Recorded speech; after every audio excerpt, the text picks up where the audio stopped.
ചർച്ച ചെയ്യപ്പെടുന്നില്ല. ഈ മയക്കുമരുന്ന് എങ്ങോട്ട് പോകുന്നു എന്നുള്ളതിനെ കുറിച്ച് ചർച്ച ചെയ്യപ്പെടുന്നില്ല. ഇവിടെ മുൻകാലങ്ങളിലെല്ലാം ഉണ്ടായിട്ടുള്ള വ്യാജ മദ്യത്തിന്റെയും മറ്റും പ്രശ്നം നമുക്ക് മറന്നുപോയോ? പുനലൂർ ദുരന്തം, കല്ലുവാതുക്കൽ ദുരന്തം, വൈപ്പിൻ ദുരന്തം, ഇതെല്ലാം വീണ്ടും ആവർത്തിക്കപ്പെടണം എന്നാണോ നമ്മൾ ചർച്ച ചെയ്യപ്പെടുന്നത്? അപ്പൊ ഈ ഗവൺമെന്റിന് ഒരു ലക്ഷ്യമുണ്ട്. ഞങ്ങളുടെ ഈ ഗവൺമെന്റ് കാലാവധി പൂർത്തീകരിക്കപ്പെടുമ്പോൾ കേരള ജനതയെ മദ്യാസക്തിയിൽ നിന്നും മോചിപ്പിച്ച ഒരു ഗവൺമെന്റ് ആയിരിക്കും. അല്ലാതെ ഇവിടെ ഇപ്പം ഫാദർ ആന്റണിയെ പോലുള്ളവർക്ക് ഈ LDF ഗവൺമെന്റിന്റെ എല്ലാ മദ്യലോബികളാണ് എന്ന് പറഞ്ഞു. ഞങ്ങൾ ജനങ്ങളുടെ മാൻഡേറ്റ് നേടി വന്ന് ഈ മദ്യവർജനം എന്ന് പറയുന്നത് മദ്യലഭ്യത കൂട്ടിക്കൊണ്ടാണ്. മദ്യദുരന്തമുണ്ടാകും മദ്യദുരന്തമുണ്ടാകുമെന്ന് ഒരു വർഷമായി പറഞ്ഞിങ്ങനെ പോവുകയാണ്. ഈ മദ്യനയത്തിന്റെ കാര്യം ചോദിക്കുമ്പോൾ മറ്റൊരു കാര്യവും ചർച്ച ചെയ്യരുത്, ഇക്കാര്യങ്ങൾ മാത്രം ചർച്ച ചെയ്യുക എന്ന് പറയുകയാണ്. ഒറ്റ കാര്യം, മദ്യവർജനം എന്ന് പറയുന്നത് മദ്യവർജനത്തിലേക്ക് നീങ്ങുന്നത് മദ്യത്തിന്റെ ലഭ്യത കൂട്ടിക്കൊണ്ടാണോ? അങ്ങനല്ല. അത് മൊത്തം പറയാൻ നിങ്ങളുടെ ഇഷ്ടത്തിനനുസരിച്ചും ഓരോരുത്തരുടെ താല്പര്യങ്ങൾക്കനുസരിച്ചും വർത്തമാനം പറഞ്ഞു പോകരുത്. എനിക്ക് എൻ്റെ ഭാഗം പറയാനുള്ള അവസരം തരണം. ഒന്ന്, ഈ മദ്യത്തിന്റെ ഉപയോഗം പുതിയ തലമുറയിൽ നിലവിൽ മദ്യത്തിന് അഡിക്റ്റ് ആയിട്ടുള്ളവർക്ക് ഒരു ദിവസം സുപ്രഭാതത്തിൽ മദ്യം ഇല്ലാതാക്കിയാൽ അവർ വിഭ്രാന്തി ഉള്ളവരായി മാറും. നമുക്കറിഞ്ഞുകൂടെ? അപ്പൊ അവിടെ ഗ്രാജുവലായിട്ട് മാത്രമേ ചെയ്യാൻ പാടുള്ളൂ. ഒരു യാന്ത്രികമാവരുത്. യാഥാർത്ഥ്യ ബോധം ഉൾക്കൊണ്ടുകൊണ്ട് വേണം അതിന് മദ്യത്തിന്റെ ഉപയോഗം കുറച്ചു കൊണ്ടുവരണമെന്നുണ്ടെങ്കിൽ ഞാൻ നേരത്തെ സൂചിപ്പിച്ചല്ലോ, ഒരു വർഷമായിട്ട് മദ്യത്തിന്റെ ഒരു വർഷമായിട്ട് കുറച്ചുകൊണ്ട് വരികയാണല്ലോ. അവിടെ നിന്ന് പെട്ടെന്ന് മദ്യലഭ്യത കൂട്ടുകയാണ്. ഒരു വർഷം ഒരു വലിയ കാലയളവാണോ? അല്ല, ഒരു വർഷം ഒരു വലിയ കാലയളവാണോ? ഞാൻ പറഞ്ഞത് എന്താണ്? ഈ സർക്കാരിന്റെ കാലാവധി അവസാനിച്ച് ജനങ്ങളെ അഭിമുഖീകരിക്കാനായി ഞങ്ങൾ പോകുമ്പോൾ ഞങ്ങൾ പ്രകടന പത്രികയിൽ പറഞ്ഞതുപോലെയുള്ള മറ്റെല്ലാ കാര്യങ്ങളും നടപ്പിലാക്കുന്നത് പോലെ തന്നെ മദ്യവർജനത്തിന്റെ പാതയിലേക്ക് കേരള ജനതയെ എത്തിക്കാൻ കഴിഞ്ഞുവെന്ന അഭിമാനത്തോടുകൂടി തന്നെ പോകും.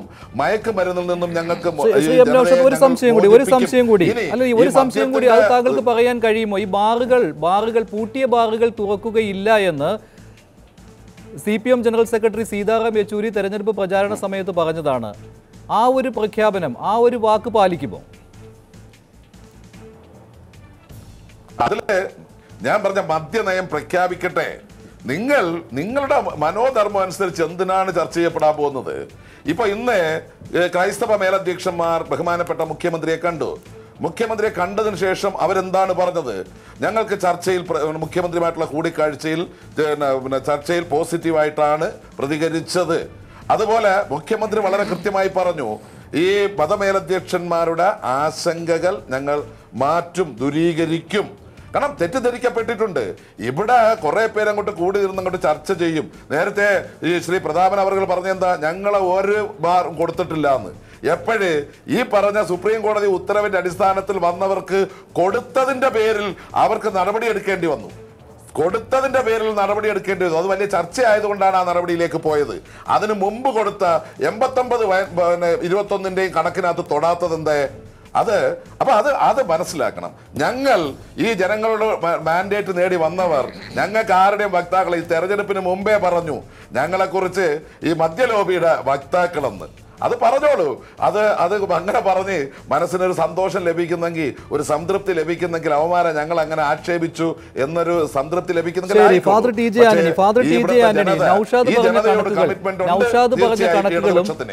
നൗഷാദ് പറഞ്ഞ കണക്കുകളും പിന്നെ ഈ മയക്കുമരുന്നിന്റെ ഉപഭോഗവും മയക്കുമരുന്ന് പിടിക്കുന്നതും അതുപോലെ തന്നെ പെട്ടെന്ന് തന്നെ ഈ ആസക്തിയിൽ നിന്ന് മുക്തമാകാൻ പറ്റില്ല, ഇത്തരത്തിലുള്ള വാദങ്ങളും ഇത് എത്ര നാളായി കേട്ടുകൊണ്ടിരിക്കുകയാണ്. മറ്റൊരു കാര്യം കൂടി, ഇന്ന് മതമേലധ്യക്ഷന്മാർക്ക് സംതൃപ്തിയാണല്ലോ. മുഖ്യമന്ത്രിയുമായുള്ള കൂടിക്കാഴ്ചയ്ക്ക് ശേഷം മതമേലധ്യക്ഷന്മാർക്ക് സംതൃപ്തിയാണല്ലോ. എന്ത് പ്രതീക്ഷിക്കുന്നു? മദ്യനയം പ്രഖ്യാപിക്കുന്നതിന് മുൻപുള്ള ഒരു ചാടി പുറപ്പെടലായിരുന്നോ മതമേലധ്യക്ഷന്മാരുടെ? Father TJ Antony. മഞ്ജുഷ, ഇവിടെ ഈ മദ്യവുമായി ബന്ധപ്പെട്ട ചർച്ചകൾ എല്ലാവരും കാണുന്ന ഒരു കാര്യമാണ്. ഇന്നിപ്പം നമ്മൾ 8:30 ചർച്ച തുടങ്ങിയത് 9:08 അല്ലെ 9:07 വരെ മയക്കുമരുന്ന് എന്നൊരു വാക്ക് ഇവിടെ ഒരാളും ഉപയോഗിച്ചില്ല. പക്ഷേ എപ്പോഴും കാണുന്നൊരു കാര്യമാണ്, ഇവിടെ മയക്കുമരുന്ന് വർദ്ധിക്കുന്നു, അതുകൊണ്ടാണ് ഞങ്ങൾ മദ്യം അവൈലബിൾ ആക്കുന്നത്. ഓക്കെ, മയക്കുമരുന്ന് വർദ്ധിക്കുന്നു എന്നൊരു കണക്ക് വാദത്തിന് വേണ്ടി മാത്രം ഞാൻ സമ്മതിക്കാം. കണക്കുകൾ അതല്ല സൂചിപ്പിക്കുന്നത്. ഇവിടെ മൊത്തത്തിൽ പിടിക്കപ്പെടുന്ന പുകയില ഉൽപ്പന്നങ്ങളാണ് ഇവിടെ ഏറ്റവും കൂടുതലുള്ളത്. ഞാൻ സംസാരിക്കട്ടെ, 2.4% മാത്രമാണ് മയക്കുമരുന്ന് കേസുകളുള്ളത്. 2008 കേരളത്തിലുണ്ടായിരുന്ന അത്രയും പോലും മയക്കുമരുന്ന് കേസുകൾ ഇന്നിവിടെ പിടിക്കപ്പെടുന്നില്ല എന്നുള്ള യാഥാർത്ഥ്യമാണ് നാർക്കോട്ടിക് ഡിപ്പാർട്ട്മെന്റിന്റെ കണക്കാണത്. പിന്നെ ഞാൻ സംസാരിക്കട്ടെ, പിന്നെ മറ്റൊരു കാര്യം, ഇവിടെ മദ്യം ഞങ്ങൾ കൊടുക്കുന്നത്, ഇവിടെ ഞങ്ങൾ മദ്യം കൂടുതൽ കൊണ്ടുവരുന്നത്, ഞാൻ സംസാരിക്കട്ടെ സാറേ, ഞങ്ങളിവിടെ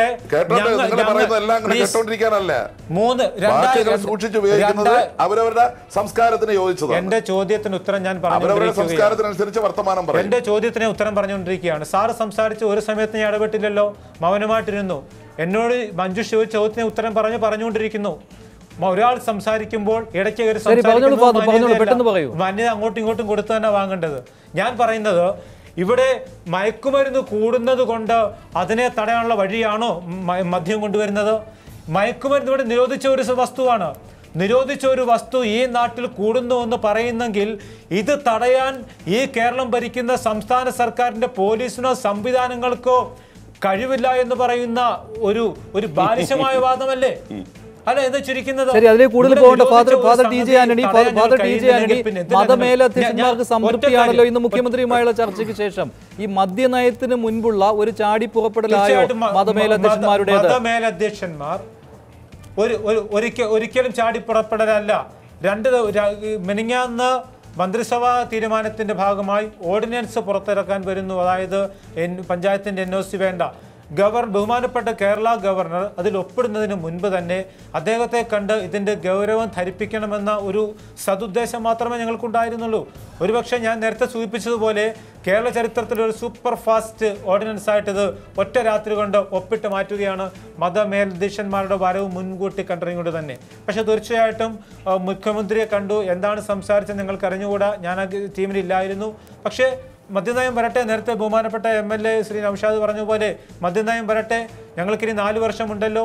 ഈ കേരളത്തിലെ ഏറ്റവും മദ്യരഹിതമായ ഒരു സംസ്കാരം രൂപപ്പെടുത്തുവാൻ LDF പ്രതിജ്ഞാബദ്ധമാണെന്ന് പറയുമ്പോൾ ഇതുവരെയുള്ള പ്രവർത്തനങ്ങളിൽ നിന്നും സൂചനകളിൽ നിന്നും വായിച്ചെടുക്കുമ്പോൾ അത്തരത്തിലേക്കല്ല കാര്യങ്ങൾ പോകുന്നത്. അങ്ങനെയായിരുന്നുവെങ്കിൽ ബഹുമാനപ്പെട്ട സുപ്രീം കോടതിയുടെ ഉത്തരവിനെ മറികടക്കുന്ന നിലനിൽക്കാത്ത ഒരു ഉത്തരവ് ഹൈക്കോടതി കൊടുത്തപ്പോൾ എന്തുകൊണ്ട് അതിനെതിരെ ഞങ്ങൾ അപ്പീൽ പോകുന്നില്ല എന്ന് പറയുന്നു?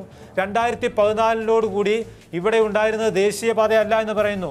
അങ്ങനെയെങ്കിൽ ഞാൻ ചോദിക്കട്ടെ, 2014 ശേഷം 3 വർഷം ഈ നാഷണൽ ഹൈവേയിൽ മെയിൻ്റനൻസ് ആരാ നടത്തിയത്? ഇതിന്റെ ഓഫീസുകൾ ആരാ റൺ ചെയ്തത്?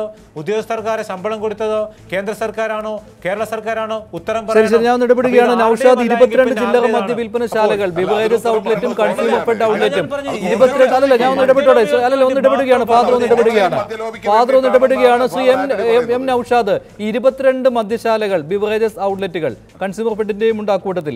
ഇത് തുറക്കുവാൻ കഴിയും കഴിഞ്ഞ ദിവസത്തെ ഹൈക്കോടതി ഉത്തരവ് പ്രകാരം. ഈ ദേശീയപാതയായിട്ട് കഴക്കൂട്ടം മുതൽ ചേർത്തല വരെ, പിന്നെ കണ്ണൂർ കുറ്റിപ്പുറം ഈ പാത പ്രഖ്യാപിച്ചിട്ടില്ലാത്തതിനാൽ അതുകൊണ്ട് മാത്രമാണോ സർക്കാർ ഇതിനെതിരെ ഒരു അപ്പീലിന് പോകാൻ തയ്യാറാകാതിരുന്നത്? അല്ല, ഹൈക്കോടതി നിങ്ങളിപ്പോൾ എന്താണ് പറയുന്നത്? ഓരോ സമയം ആദ്യം പറയും ഹൈക്കോടതി വിധി എന്തുകൊണ്ട് മാനിക്കപ്പെടുന്നില്ല. ബഹുമാനപ്പെട്ട ഫാദർ ആന്റണി പറഞ്ഞത് ഹൈക്കോടതി നേരത്തെ പറഞ്ഞു, ഇവിടെ ഒരു ഹൈക്കോടതി ഉത്തരവിന്റെ അടിസ്ഥാനത്തിൽ തുറക്കാൻ പോലീസ് സംരക്ഷണം കൊടുത്തു. ഞങ്ങളെ അതിനെതിരായിട്ട് സമരം ചെയ്യാൻ പോയാൽ ഞങ്ങളെ തല്ലിച്ചതച്ചു. ബഹുമാനപ്പെട്ട ഹൈക്കോടതിയുടെ ഉത്തരവുണ്ടെങ്കിൽ അത് പാലിക്കാൻ പോലീസിന് ബാധ്യതയല്ലേ? അല്ല, ആ ഉത്തരവ് തെറ്റായിരുന്നെങ്കിൽ അത് കോടതിയിലല്ലേ പറയേണ്ടത്? അത് കോടതിയിലല്ലേ പറയേണ്ടത്? അല്ല, അതെ, കോടതിയുടെ ഉത്തരവ് അല്ല, കോടതിയുടെ ഉത്തരവ് തെറ്റായിരുന്നു എന്നുണ്ടെങ്കിൽ അത് കോടതിയെ ബോധ്യപ്പെടുത്തണം.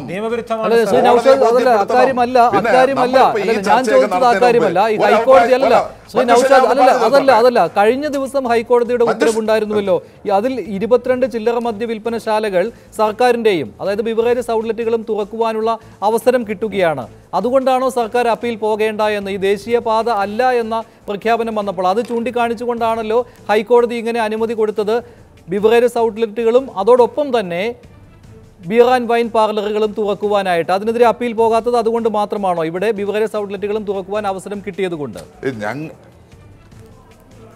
അല്ല മഞ്ജുഷ, വളരെ കൃത്യമായി ഈ ഗവൺമെന്റ് ഇപ്പൊ വന്നിട്ടില്ല. നിങ്ങളിനി എന്തെല്ലാം അഭ്യാസം ആന്റണി അച്ഛൻ നടത്തിയാലും ഇല്ലെങ്കിലും ആന്റണി അച്ഛന്റെ ഉള്ളിലിരിക്കുന്ന ഈ LDF വിരോധം, CPM വിരോധം ഒന്നും വെച്ചിട്ട് വർത്തമാനം പറഞ്ഞിട്ടൊന്നും കാര്യമില്ല. ഈ നാട്ടിലെ ജനങ്ങളെ ബോധ്യപ്പെടുത്താൻ ഞങ്ങൾക്ക് കഴിയും. ഞങ്ങൾ എടുത്തിട്ടുള്ള നിലപാടുകൾ